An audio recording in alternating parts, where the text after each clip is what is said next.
स्वागत है रोहित गिया वीडियो चैनल में। और आपको पता है कि इस यूट्यूब चैनल पर अलग अलग एजेंडा पर डिस्कशन होते हैं और उसी तरीके का जो एजेंडा है आज का दैट इज़ बिटकॉइन। और जैसा कि आपको पता है कि ये बहुत ही एक इनोवेटिव टेक्नोलॉजी जो लास्ट 5-6 साल में इवॉल्व हुई है और हमें इसको समझना बहुत ज़रूरी है कि what it is, because innovation, नई नई चीज़ों के बारे में जानना, एक क्यूरियोसिटी जो होती है हमें, that is important, right.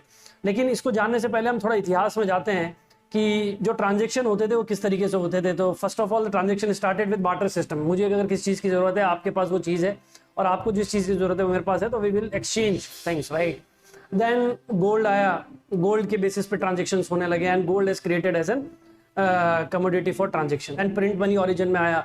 The print money क्या है, in this central system will print the money और उस करेंसी की वैल्यू अलग अलग इंटरनेशनल करेंसीज के हिसाब से डिसाइड होगी और सिस्टम में कितना मनी रहेगा that centralise authority system will control. अब इसमें बहुत सारे प्रॉब्लम्स भी आते हैं, बहुत समय स्कैम्स, फ्रॉड्स बहुत सारे वर्ल्ड लेवल पे क्रिएट हुए हैं because it is controlled by certain authorities. आपके बैंक में जो पैसा है, it is controlled by banks and certain institutions. So what I am saying is this system is good, but there is a new, everything has a new revolution, right? कोई नई नई चीज़ें आती हैं, नए नए innovation आते हैं। But what happened in 2008, you know about it, Lehman Brothers crisis।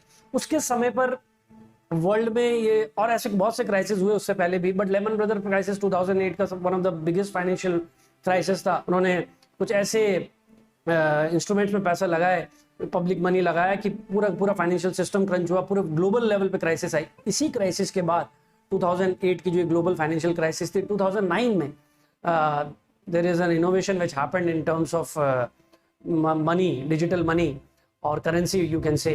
और एक इंडिविजुअल है, ग्रुप ऑफ पीपल है, उन्होंने कभी अपनी आइडेंटिटी रिवील नहीं करी। 2009 में there was one document which was revealed कि इस तरीके से हम डिसेंट्रलाइज कर सकते हैं ट्रांजेक्शंस को। एंड द इंडिविजुअल नेम जो उन्होंने अपनी आइडेंटिटी रिवील करी, दैट इज सातोशी नाकामोटो।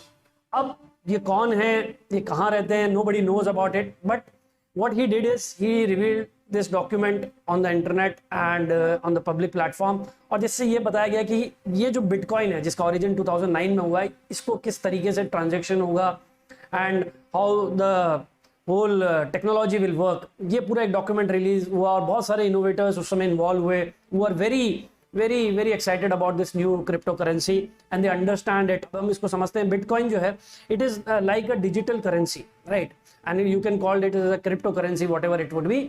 लेकिन सबसे इंपॉर्टेंट इसमें क्या है कि ये जिस टेक्नोलॉजी पे काम करती है, that technology is blockchain technology.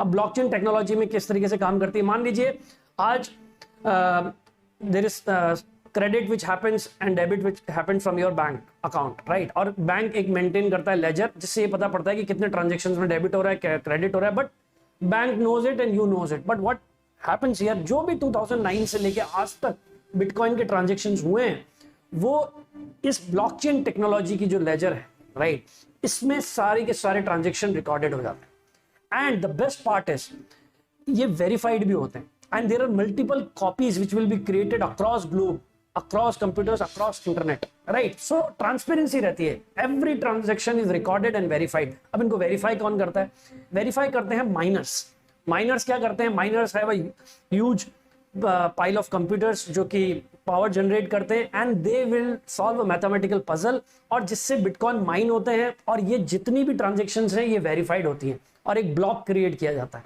So इसमें huge power लगती है and across globe there are many miners। और अभी माइनर्स को फायदा क्या होता है, they will get rewards as bitcoins. आज के टाइम पे करीब 6.25 बिटकॉइंस जो है वो एवरी ब्लॉक को वेरीफाई करने पे मिलते हैं and across globe there are many miners.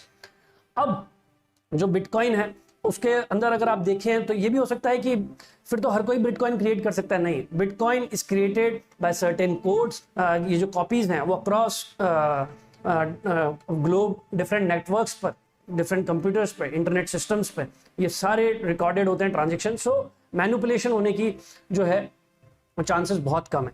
अब सप्लाई एंड डिमांड को भी अंडरस्टैंड करना बहुत ज़रूरी है। कितनी बार आपने देखा होगा कि बहुत बार मनी प्रिंट कर लिया जाता है और सिस्टम के अंदर अगर मान लीजिए एक सप्लाई क्रिएट कर दी जाती है, so we don't know how much money was created, how किस तरीके से प्रिंट मनी की वैल्यू क्रिएट होती है एंड व्हाट एवर इन्फ्लेशन किस तरीके से हो सकता है, इनमें बहुत सारे कॉम्प्लेक्स सिस्टम। बट यहाँ पर क्या है, the the total number of bitcoins which will be originated till now is 21 million.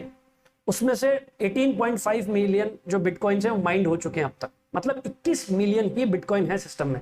तो सप्लाई एंड डिमांड, जितनी जितनी इसकी एक्सेप्टेबिलिटी बढ़ेगी उतनी उतना इसका यूसेज बढ़ेगा, इसकी रीच बढ़ेगी। सो सप्लाई डिमांड के लिए जो नंबर है वो कांस्टेंट है, जो बाकी बिटकॉइन से कब तक माइंड होंगे। So according to the system it is by 2041 ये बाकी जो 3.5 मिलियन बचे हैं ये माइंड होंगे। तो आप समझ सकते हैं कि कितनी फ्यूचरिस्टिक थॉट प्रोसेस को लेकर ये टेक्नोलॉजी क्रिएट की गई। And across globe people are using bitcoins at many platforms. अब इंडिया की बात करते हैं, क्या इंडिया में बिटकॉइन लीगल है? हाँ लीगल है, लेकिन अब 2018 में आरबीआई ने एक सर्कुलेशन निकाला था जिसमें ये बोला था कि अगर कोई भी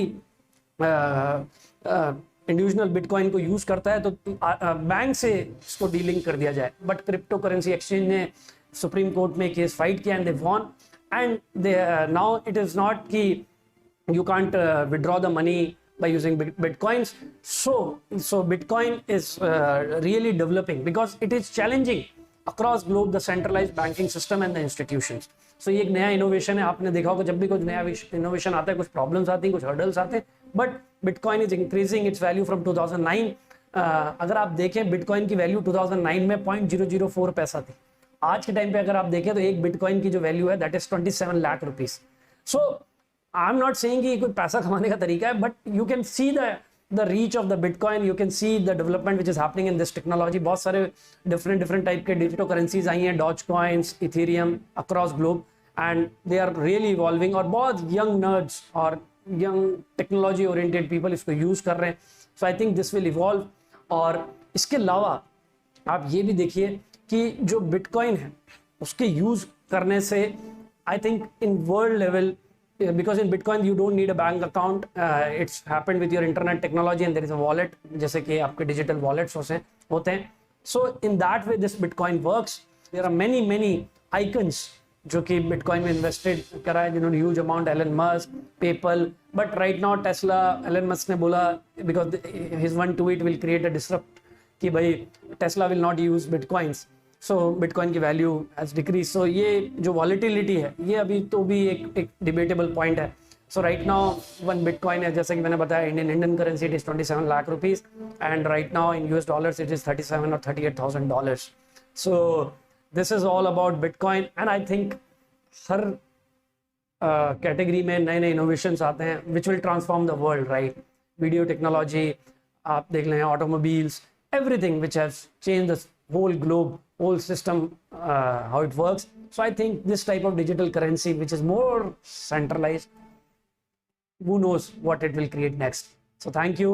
Please इस चैनल को सब्सक्राइब करिएगा, वीडियो को लाइक करिएगा, और आपको इस नए नए तरीके के एजेंडाज, पॉइंट ऑफ डिस्कशन इस चैनल पे मिलते रहेंगे। Thank you. रोहित गिया साइनिंग ऑफ।